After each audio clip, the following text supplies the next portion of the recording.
The order of these interviews was chosen by drawing lots. So, David Cameron, to you first. We've certainly seen how hard you've been working on the campaign trail, but it doesn't seem to have worked, has it? Your poll ratings now are lower than when you started.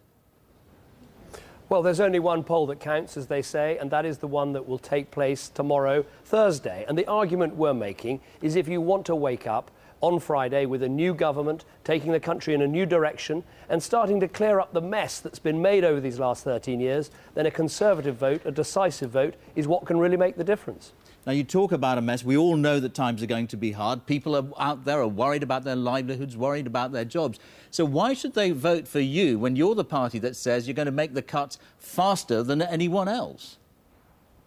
Because I think everybody understands that we've got to get this economy moving. We've got to get business employing people. And cutting wasteful spending this year so we can stop Labour's jobs tax, stop the national insurance increase, is the right thing to do. We're never going to solve our problems unless we get the economy moving again. That's the key thing we have to get right. And British business leaders have said it's the Conservatives that have got it right. And Labour, who want to go on with the debt and the waste and the taxes, have got it wrong. But let me be absolutely clear to people watching this at home. We will always protect the elderly, the frail, the vulnerable, the disadvantaged. That's the sort of person I am. That is the sort of Prime Minister I would be. And I want people to know that. All right. Gordon Brown, let's come to you. One of the clearest messages that has come through over the last few weeks is that people want change in their politics. But unfortunately for you, Prime Minister, you can't be that change, can you? I want a referendum on political change next year so that we can have a new kind of House of Commons and a new kind of House of Lords. But, you know, people understand we live in a dangerous and uncertain world.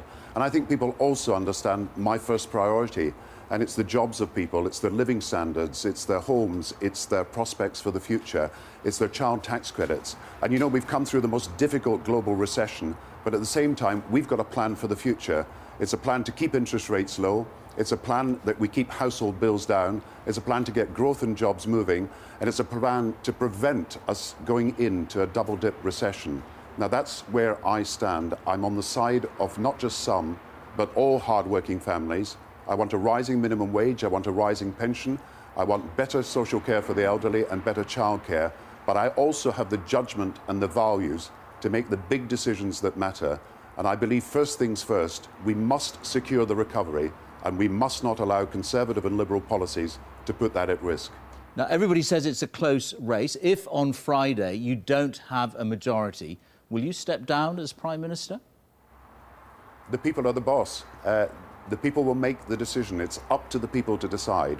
But I hope, and there are many, many more people undecided at this moment, and I hope as people reflect on this, as they should, and as they will this evening, what they'll think is that if we are to have the economic recovery, and if we're going to have decent public services for the future, then we do need a majority Labour government.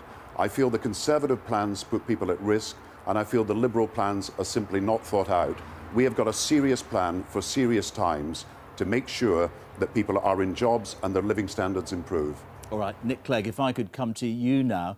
Whatever you've been saying, the reality is, isn't it, that Gordon Brown and David Cameron, the choice is between them for Prime Minister, and that you, in the end, as ever, will get squeezed in the middle? Well, I don't agree. I think we can do something different this time. And to the many, many people who still haven't decided how they're going to vote, or maybe whether they're going to vote at all, I simply say this, that if you give us a chance, if you trust us with your vote, I, in return, promise to do everything I can to deliver the fairer, better Britain we all want and to change things for good. It's as simple as that.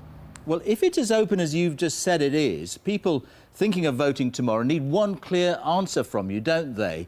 If it's a hung parliament, which way will you, as the leader of the Liberal Democrats, go?